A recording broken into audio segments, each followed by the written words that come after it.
Ton pussy appelle la police pour un murder. Ça fait longtemps que je rêvais de te faire du le tu le sais. Ce que t'aimais c'était le champagne, les drogues et les jets. Mon penthouse et les diamants que j'avais en monnaie. On a fini Mania d'Amza. Putain, là, vous vous rendez compte, la tristesse quand même du rap français mainstream, c'est qu'on est content d'entendre une outro qui sonne comme une outro quand même. Franchement, ça partait pas trop mal. Après, c'était très bizarre. Et sur la fin, ça va, il s'est réveillé. Honnêtement, je trouve là, l'album, j'ai une impression globale de... Ça fait vraiment... Il y a un côté sincèrement, mais en dessous, tu vois. Genre, sincèrement, je trouve que t'as un côté... C'est inégal, mais t'as un côté plus album de la consécration. Album en mode, c'est bon, il est tout en haut et il le marque. Là, l'album d'après, là, enfin, Mania, j'ai un peu cette impression-là, ont un peu moins réussi. Alors, je sais pas, moi, de base, je pensais qu'il allait partir vraiment sur un album vraiment Atlanta.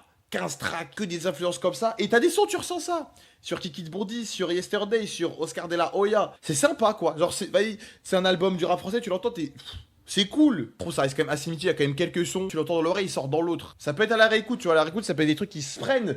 Mais quand je compare avec ces autres albums, ça reste quand même un de ses moins bons. Je dirais une note à chaud, hot take. Je suis à 6.